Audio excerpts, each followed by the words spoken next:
ముందు జీవితం గురుతైన లేదని నిన్ను కలుసుకున్న క్షణం నన్ను వదిలిపోదని ప్రతి ఘడియవో జన్మగా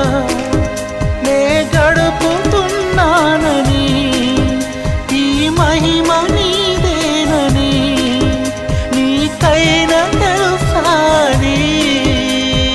నీకు చెప్పాలని